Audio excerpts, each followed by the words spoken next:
जय माँ काली। आज हम आप लोगों के लिए लेकर आए हैं पुष्प किन्नरी साधना। यह साधना बहुत ही सरल, सौम्य और प्रभावी साधना है। यह साधना करके आप अपने आने वाली जीवन में जितनी भी समस्याएं हैं वो सब समाप्त कर सकते हैं। अगर आप हमारे चैनल पर नया है तो हमारे चैनल को सब्सक्राइब करें और यह चैनल को उन सभी साधकों तक जरूर पहुंचाएं जो तंत्र के क्षेत्र में रुचि रखते हैं। तो आइए शुरू करते हैं पुष्प किन्नरी साधना। प्रत्येक व्यक्ति की आकांक्षा होती है कि उसका व्यक्तित्व आकर्षण से भरा हुआ हो। प्रत्येक व्यक्ति उसकी ओर मुड़ मुड़ कर देखे, प्रत्येक व्यक्ति उसकी ओर चुंबक के समान खींचा चला आए।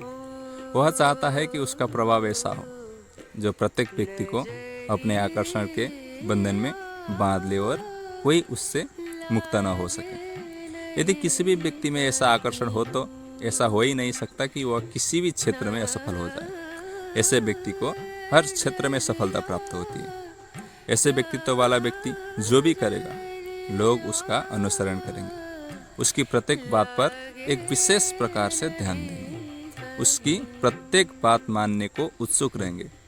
ऐसा ही आकर्षण प्रदान करने वाली साधना का उल्लेख मैं यहाँ कर रहा हूँ, जिसका नाम है पुष्प किन्नरी साधना। यह संपूर्ण ब्रह्मांड में अनगिनत प्रकार का जीवन एवं अनेक प्रकार की योनियां विद्यमान है। यद्यपि विज्ञान की दृष्टि में मात्र इन्हीं योनियों पर विश्वास करना होता है जो पंचतत्व से निर्मित है अथवा संपूर्ण रूप से पदार्थ के रूप में उपलब्ध है।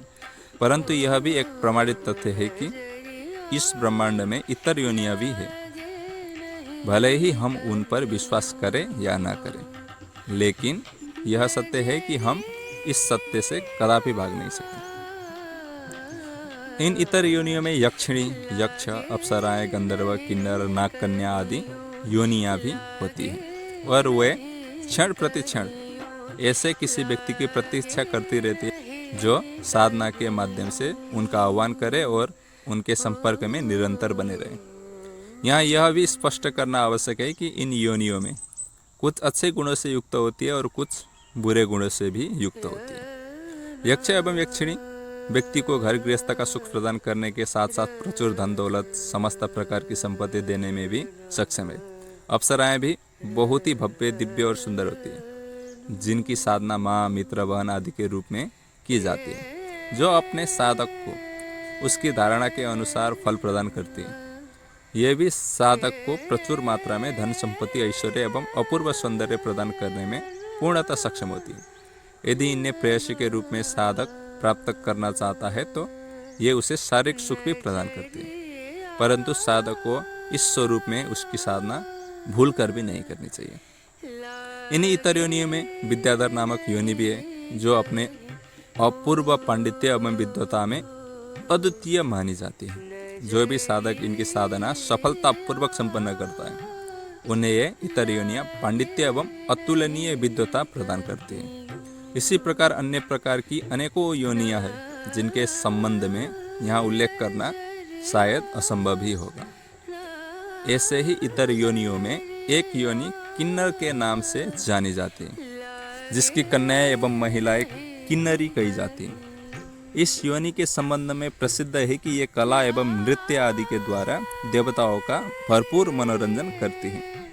किन्नरों और किन्नरियों को भी विभिन्न सिद्धियां प्राप्त होती है, जिनके माध्यम से वे अपने साधक की अनेकों कामनाओं की पूर्ति सरलता से कर सकती है। यह प्रजाति ऐसी है जिसकी साधना संपन्न करने पर साधक को जीवन पर्यंत अपूर्व बल, आरोग्य, पौरुष की प्राप्ति होती है।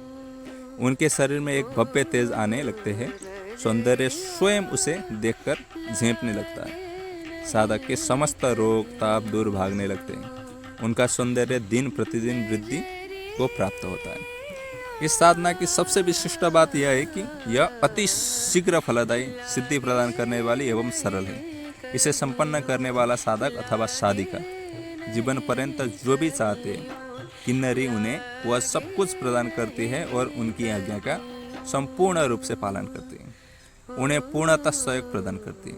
यह साधकों के जीवन में धन प्राप्ति के नए नए स्रोत बनाती है, जिससे साधकों को अतुल धन की प्राप्ति होती है। वे जीवन पर्यंत संपूर्ण ऐश्वर्य भोगते हैं। शारीरिक सुख, अन्न, वस्त्र, मानसिक संतुष्टि, स्वर्ण एवं स्थायी संपत्ति इन किन्नरियों द्वारा अपने साधकों को प्रदान की जाती है। इनकी विशिष्टता एक और है, और वह है अपने साधकों को इनके द्वारा मार्गदर्शन प्रदान करना।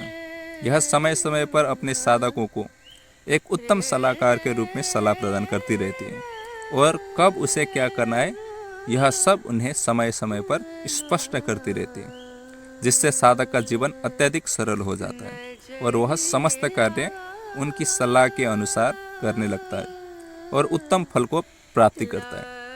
लेकिन यदि किसी प्रकार की विपत्ति साधक पर आने लगती है तो ये किन्नरियाँ तन मन धन से साधक की सहायता करती है।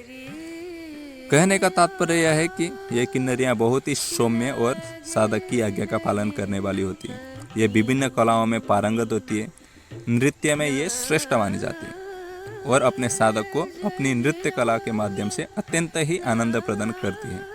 यदि साधक किसी भी प्रकार की कला के क्षेत्र में होता है तो ये उसे उसकी कला के क्षेत्र में श्रेष्ठतम, लोकप्रिय एवं अद्वितीय बना देती है, जिससे साधक अपार यश एवं कृति प्राप्त करता है। उसे बोलने की वह स्थिति प्राप्त हो जाती है जिसके द्वारा वह किसी को भी सफलता से और सरलता से प्रभावित कर सकता है, अर्थात उसमें अचंभित करने वाला वाक् चातुर्य आ जाता है। वास्तविकता यह है कि इस साधना के संबंध में जितना भी कहा जाए वह सब कम ही है। किन्नरी चिर यौवनमयी होती है, अतः इनकी साधना संपन्न करने वाले साधक जीवन भर यौवन से परिपूर्ण बना रहता है। चूँकि ये किन्नरियाँ अत्यंत ही सुंदर, सरल एवं सौम्यता से पूर्ण होती है, अतः अपने साधक के साथ ये कभी विश्वासघात नहीं करती और इस प्रकार साधक को एक ऐसे मित्र की प्राप्त हो जाती है जिस पर आंखें बंद करके विश्वास कर सकते हैं। यदि किसी समय साधक स्वयं को तनाव महसूस करता है या उदास होता है तो किन्नरी हर प्रकार से उसे खुश करने का प्रयास करती है और विभिन्न प्रकार से उसका मनोरंजन करती है। इस प्रकार की साधनाओं के विषय में कहा जाता है कि यह साधनाएं तुच्छ श्रेणी की होती है और साधक को विभिन्न प्रकार की हानि पहुंचाती है, परंतु यह कथन सत्य नहीं है। वास्तविकता यह है कि किन्नरियों के द्वारा अपने साधक को किसी भी प्रकार की हानि नहीं पहुंचाई जाती, बल्कि उन्हें सुख और लाभ प्रदान करती है। सबसे बड़ी बात यह है कि यह साधना साधक का अधिक समय नहीं लेती और शीघ्र ही सिद्ध हो जाती है। साथ ही साथ अत्यधिक जटिल भी नहीं होती और इनके विधान भी अत्यंत ही सरल है। किन्नरियाँ अपने साधक के प्रति संपूर्ण रूप से समर्पित और वफादार रहती हैं। साधक के जीवन में प्रेमिका बनी रहती है और साधक को जीवन भर संपूर्ण ऐश्वर्य का भोग कराती है। सभी प्रकार के सुख, कीर्ति, ऐश्वर्य साधक के जीवन का एक अनंग अंग बन जाता है और उसे जीवन पर्यंत अनंत आनंद की चरम सीमा को प्राप्त होता है। अब यह साधना करने के लिए क्या क्या सामग्री आवश्यक है, यह भी आप ध्यान दीजिए। सबसे पहले आपको चाहिए गुलाबी रंग के पहनने का वस्त्र, गुलाबी रंग का आसन, आम की लकड़ी की चौकी, चौकी के लिए गुलाबी वस्त्र, पीले रंग अथवा पीले हल्दी में रंगे अक्षत, केसर, अष्टगंध और पुष्प, सुगंधित अगरबत्ती, शुद्ध घी का दीपक आपको 2 चाहिए, रुद्राक्ष माला और सुगंधित पान। यह आपको पहले एकत्रित करना है। यह साधना आप किसी भी शुक्ल पक्ष के शुक्रवार से रात के 10 बजे के बाद पवित्र होकर कर सकते हैं। अपने पूजन स्थान को साफ करके आम की लकड़ी का चौका बिछाकर उसके ऊपर गुलाबी रंग का नया वस्त्र बिछा दें। उस वस्त्र पर हल्दी के रंगे अक्षतों से अष्टदल कमल का निर्माण करें और उसके मध्य में एक घी का दीपक स्थापना करें और उस दीपक को आपको पुष्प किन्नरी है यह मानकर पूजा करना है, अष्टगंधा, अक्षत, पुष्प आदि से। और दूसरी घी का दीपक आपको जलाना है और उसमें अपने इष्ट देवता गुरु को पूजन करना है और आपने दीप, कलश और गणेश की पूजन करने के बाद ही पुष्प किन्नरी का जो दिया है उसको पूजन करना है। और अपने घर में जो आपने अपने गुरु इष्ट के नाम पर जो दिया जलाया उस दिए को पूजन करके आपको प्रार्थना करना है, हे दीप, आप मेरे इष्ट स्वरूप हैं, आप मेरी इस पूजा कर्म के साक्षी हैं और विपदों का नाश करने वाले हैं। अतः जब तक मैं साधना में रत हूँ तब तक आप स्थिर रहने की कृपा करें और हमारी रक्षा करें और हमें सफलता प्रदान करें। तदुपरांत देवी किन्नरी का जो दिया है उसको ध्यान से देखते हुए आपको मंत्र जाप करना है। ओम श्रीम पुष्पकिन्नरी वसमानय श्रीम ओम। फिर से सुनिए, ओम श्रीम पुष्पकिन्नरी वसमानय श्रीम ओम।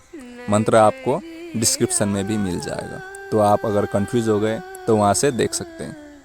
ध्यान करने के उपरांत साधक को रुद्राक्ष माला से 21 माला उक्त मंत्र की जाप करनी चाहिए और आपको लगातार 21 रात तक यह साधना करनी है। जब 21 रात की साधना पूर्ण हो जाए, जब के अंत में किन्नरी के उपस्थित होने पर पहले से ही रखी सुगंधित पान में से आधा उसे खिलाए और आधा स्वयं ग्रहण करें।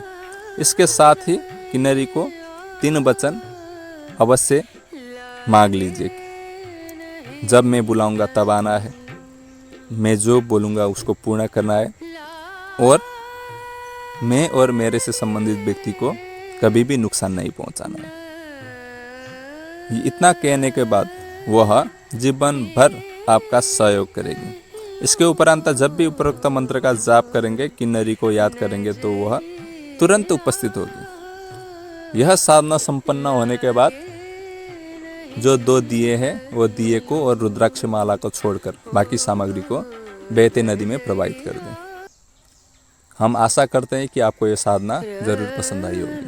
अगर आपको साधना पसंद आई हो और ऐसे ही वीडियो को देखना चाहते हैं तो हमारे चैनल को सब्सक्राइब करें और ज़्यादा से ज़्यादा शेयर करें। मैं अगली बार दूसरी साधना लेकर फिर से उपस्थित होऊंगा। तब तक के लिए विदा दीजिए। जय माँ काली।